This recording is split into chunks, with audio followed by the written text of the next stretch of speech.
Hey y'all, welcome to my channel. I'm Nicolette Amarillas. I'm an exercise coach and a posture and movement specialist. I'm here today to help you out with a seated pullover in a neutral grip, so palms facing each other. Now there are a variety of ways you could do this. You could do it pronated with a barbell, you could do it pronated with handles, and then you could do neutral like I'm gonna show you today. So this one is about neutral. I also have videos for the other grip variations. A lot of the cueing is the same, but the setup is a little bit different. Sometimes the range of motion and the engagement can feel different for every person. This is an accessory exercise, so it is meant to be done toward the later ends of your workouts, not a primary move that you would put at the beginning of your workouts because it's single joint, it's a little bit easier, but doesn't mean that you can't feel the burn.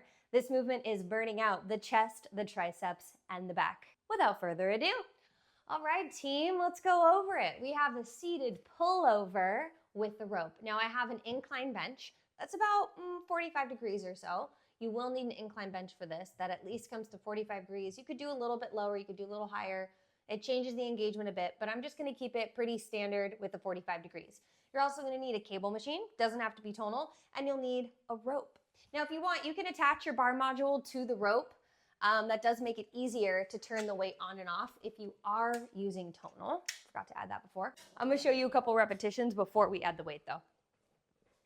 So let's talk a little bit about body position because that is important with this move, especially because when the arms go overhead, there is a huge tendency to allow the rib cage to kind of splay out and lose control of the abdominals. Make sure that when your arms are up in this movement, you're tucking in the hips and you're thinking about the rib cage drawing in and how the back, the low back and the mid back are pressing toward the bench. Now, the back doesn't have to touch the bench, but we do want there to be almost like a magnetic energy pulling toward one another the whole time. This helps engage the core and just keeps you a little bit more stable through the whole movement.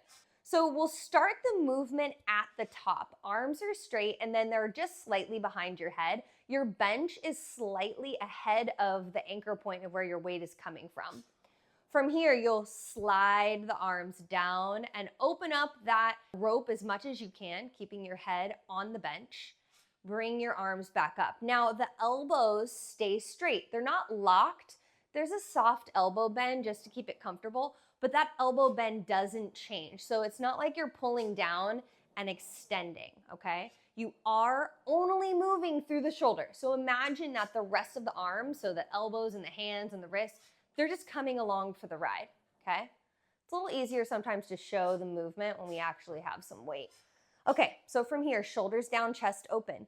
Draw the rib cage in. Look at my back was already a little bit arched. Pull the shoulders away from the ears. Press the feet into the floor. Anchor in. Pull the weight down toward the thighs. Now, as I come up, I'm really having to resist that load by engaging my lats and my back. So I'm not just letting the weight pull me back, right? I am intentional not just on the way down, but also on the way up. I'm feeling my back, my chest, and my triceps. Now with this one, I do tend to feel more posterior chain, so back of the body, back and triceps, than I do chest in comparison to the pronated version where your palms are facing down. I tend to feel more chest in that version. I'm gonna do 2 more for you. Notice how my chest gets nice and proud and open at the top, but without changing the shape of my spine. That's it right there, weight goes off. It's a really great exercise, especially if you're wanting to strengthen the back of the body and just the shoulder in general. Honestly, it goes without saying, unless you're new here, of course, please feel free to reach out with any questions. Really, that's exactly why I'm here. I'm here to help. I'm here to help you move better and move without pain. So if you have any questions, please feel free to comment below. And if you try this exercise, I'd love to hear how it goes. Let me know. I hope to see you soon. I'm Nicolette Amarillas. Have a good one.